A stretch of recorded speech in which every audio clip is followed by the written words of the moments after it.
আর এবার বড় আপডেট দিয়ে রাখি, রাজ্যে এসআইআর আবহের মধ্যে হদিশ মিলছে অবৈধ অনুপ্রবেশকারী থেকে শুরু করে বাংলাদেশি পাড়া। এবার রীতিমতো হদিশ মিলেছে বাংলাদেশি কলোনির। জানা যাচ্ছে বাদুড়িয়ার চণ্ডীপুর পঞ্চায়েতের কেউসা এলাকার ঘটনা ঘিরে ব্যাপক চাঞ্চল্য। এক্সক্লুসিভ দেখুন সেই ভোটার তালিকা অংশ নম্বর বসিরহাট সাধারণ 18 নম্বর, সেখানে কিন্তু গ্রাম থেকে শহর সমস্ত কিছু বিবরণ দেওয়া রয়েছে। এলাকায় মানুষ এবং স্থানীয় পঞ্চায়েত সদস্যের দাবি শতাধিক বাংলাদেশি অনুপ্রবেশকারী পরিবার এখানে দিনের পর দিন ধরে বসবাস করছে।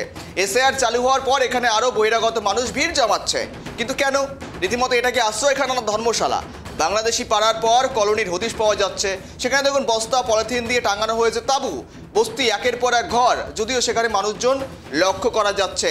রাজ্যে একদিকে যখন এসআইআর আবহে বহিরাগতদের ভিড় দেখা যাচ্ছে, অন্যদিকে কিন্তু আবার সেই সমস্ত সীমান্তবর্তী এলাকাতে মানুষ, সেই সাধারণ মানুষ, সেই মূলত বলা যেতে পারে ছবি যা ধরা পড়েছে, সাধারণ মানুষ যা লক্ষ্য করছে, দেখা যাচ্ছে সেখানে অনুপ্রবেশকারীরা, অবৈধ অনুপ্রবেশকারীরা, বাংলাদেশিরা সীমান্তবর্তী এলাকায় ভিড় জমিয়েছেন। অন্যদিকে আবার দেখুন চণ্ডীপুরের ছবি, এখানে আবার এই এলাকায় গড়ে উঠেছে আস্ত একটা বাংলাদেশি কলোনি, জানিয়ে তো চিন্তা থাকার কথা। এবং সেখানে বিডিও থেকে শুরু করে এসডিও যারা প্রশাসনিক অধিকারিকরা রয়েছেন তারাও যেমন চিন্তায় রয়েছেন। রাজ্যে এসআইআর আবহে এই বহিরাগতদের ভিড় জমায় চাঞ্চল্য তৈরি হয়েছে ব্যাপক হারে। যদি এখনো পর্যন্ত যে ছবি exclusive KTV Bangla first on দেখাচ্ছে আপনাদেরকে, দেখুন একযোগে অনেক সাধারণ ছবি উঠে এসেছে বাংলার আনাচে কানাচে, যেখানে কিন্তু এই বস্তিগুলো উঠে এসেছিল। কিন্তু এবার দেখুন চণ্ডীপুর বাদুড়িয়ার ছবি, যেখানে আস্ত একটা বাংলাদেশি কলোনি গড়ে উঠেছে।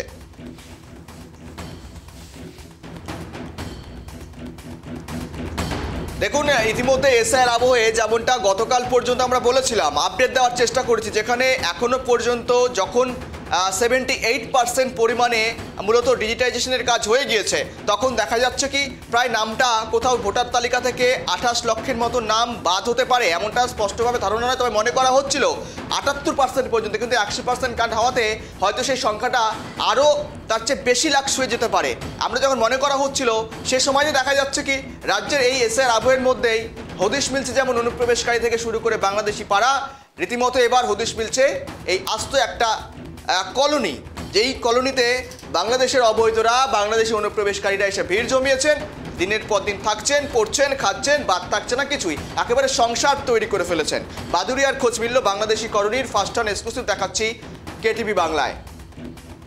ইতিমধ্যে ফোন কলে রয়েছে সিরাজুল। সিরাজুল, রাজ্যে এসআইআর আবহে বহিরাগতদের ভিড়, একদিকে যখন সীমান্তে অনুপ্রবেশকারী লাইন ধরে বসে রয়েছেন, নিজের দেশে পালিয়ে যাওয়ার জন্য হিড়িক লেগেছে, অন্যদিকে আবার এবার আস্ত একটা বাংলাদেশি কলোনি গড়ে উঠেছে বসিরহাটের এই চণ্ডীপুর এলাকার রীতিমতো বাদুড়িয়াতে। আর যে ছবি কার্যত ফার্স্ট অন এক্সক্লুসিভ কেটিভি বাংলায়। সিরাজুল, একদমই দেখো গৌরব, যেটা তোমাকে জানিয়ে রাখবো, একদিকে তোমার বাংলাদেশিরা অনুপ্রবেশকারী যারা, তারা যাওয়ার জন্য হিড়িক জমিয়েছে হাকিমপুর সীমান্ত চেকপোস্টের কাছে। তার পাশাপাশি এর আগেও আমরা একটা খবর দেখেছি, সন্দেশখালী একটি আস্ত পাড়া, অর্থাৎ সন্দেশখালী বাংলাদেশি পাড়া, তার পাশাপাশি এবার কিন্তু সেই সন্দেশখালীর পাড়ার পাশাপাশি কিন্তু এবার বাংলাদেশি কলোনির খোঁজ মিলল বাদুড়িয়ায়।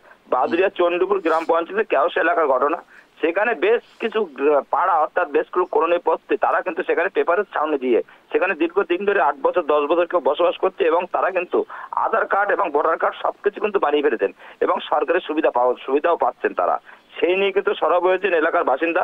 তারা যারা চাইছেন এই সমস্ত বাংলাদেশি মানুষ এখান থেকে চলে যায়, তার উপযুক্ত ব্যবস্থা করুক সরকার পক্ষে এবং আইনি পক্ষের মধ্যে দিয়ে প্রশাসন। তার পাশাপাশি দেখো এই যে ভিড় জমেছে, তারা কিন্তু সরকারি সুযোগ সুবিধা পাচ্ছেন একদিকে, অন্যদিকে তারা দীর্ঘ 8-10 বছর বসবাস করছে, তারা ভোট দিচ্ছেন, তারা বহাল তবিয়াতে তারা কিন্তু বসবাস করে যাচ্ছেন, কারণ এরা বাংলাদেশের অনুপ্রবেশকারী প্রকৃত। তাদের যেহেতু এবার যেটা ধরা পড়লো, সেখানে তাদের 2002 এর ভোটার লিস্টে যে এসআইআর শুরু হয়েছে, কেন তুমি ভারতবর্ষের 12টি রাজ্যে এসআইআর শুরু হয়েছে, তার প্রকৃতির মধ্যে শেষের পথে। তার পাশাপাশি এই যে এসআইআর প্রক্রিয়া, এসআইআর ফর্ম 2002 লিস্টে তাদের কারোরই নাম নেই, তার কারণে তারা কিন্তু কোনো এসআইআর ফর্ম ফিল আপ করতে পারছে না, যার কারণে তারা বাংলাদেশি পাড়ায় কলোনি, সেই বাংলাদেশি কলোনি থেকে প্রচুর বাংলাদেশি মানুষের খোঁজ মিলল এবং প্রচুর পাড়া, অর্থাৎ কলোনি পাড়ার এলাকার মধ্যে সেখানে কিন্তু বাংলাদেশি একাধিক পরিবার, অর্থাৎ বহু পরিবার, তারা কিন্তু সমস্তটাই বাংলাদেশ থেকে এসে এখানে জড়ো হয়েছে এবং সেখানে তারা কিন্তু ত্রিপুরা সামনে করে কোনো রকমে ভাবে তারা থাকার ব্যবস্থা করে 8-10 বছর কাটিয়ে যাচ্ছে। কিন্তু এটা তো নিশ্চয়ই 1-2 দিনের ঘটনা, তুমি যেমনটা বলছো 8 থেকে 10 বছর ধরে বসবাস করছে, নজরদারি কি নেই? প্রশাসন দেখছে না? পুলিশ কি দেখছে না? পঞ্চায়েত প্রধান কি করছেন? জনপ্রতিনিধিরা কি করছেন? তাদের লক্ষ্য করার কথা, সমস্ত বিষয়ে নজরে রাখার কথা, স্ক্যানে থাকার কথা, কিন্তু কিছুই তো বাড়াই দেখছি না। একদমই, যেহেতু দেখো যেখানে যে জায়গায় দাঁড়িয়ে 8 থেকে 10 বছর যেহেতু তারা বসবাস করছে এবং তারা ভোটার কার্ড, আধার কার্ড সবকিছু বানিয়ে নিয়েছেন, সেই ক্ষেত্রে তারা ভোটও দিয়েছেন, এটা ভাবা যেতেই পারে বা বলা যেতেই পারে।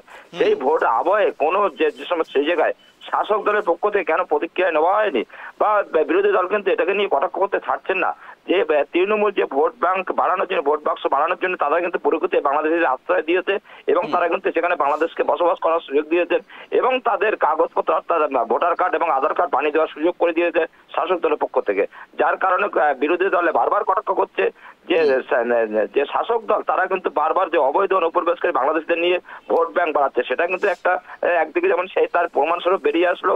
এই যে বাদুড়িয়া এলাকার যে কলোনি পাড়ার খোঁজ মিলেছে, এখানে হচ্ছে প্রচুর বাংলাদেশি তাদের ভোটার কার্ড আধার কার্ড থাকা সত্ত্বেও তারা কিন্তু বহাল তবিয়তে বসবাস করে যাচ্ছে এবং যে বাংলাদেশে অনুপ্রবেশে একদিকে আমরা দেখেছি হাকিমপুর চেকপোস্টে তারা কিন্তু বাংলাদেশে যাওয়ার জন্য হিড়িক জানিয়েছে, তার পাশাপাশি এদের কোনো হেলদোলই নেই।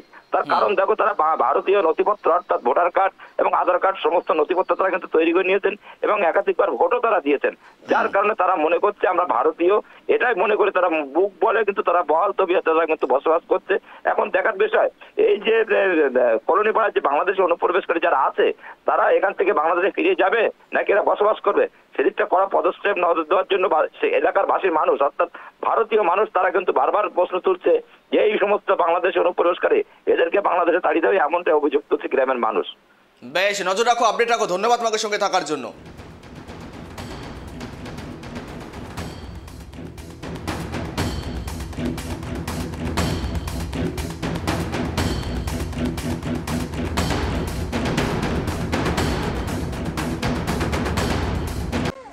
তা আপনি কি করেন?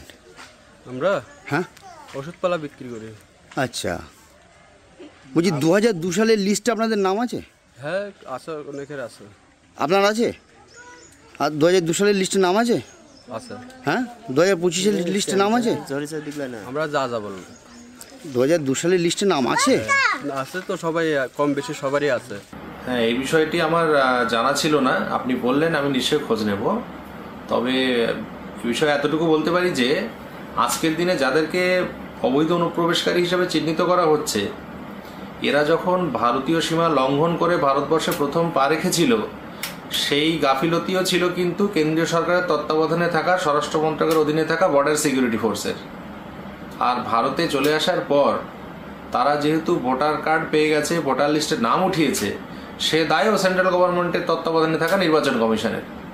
দেখুন, বাদুড়িয়া বিধানসভার চণ্ডীপুর গ্রাম পঞ্চায়েতের কেওসার মাঠপাড়াতে যে শতাধিক বাংলাদেশি অনুপ্রবেশকারী এবং রোহিঙ্গাদের বস্তি উদ্ধার হয়েছে তা চোখে আঙুল দিয়ে দেখিয়ে দিচ্ছে যে পশ্চিমবঙ্গে এসআইআর এর প্রয়োজনীয়তা কতখানি ছিল।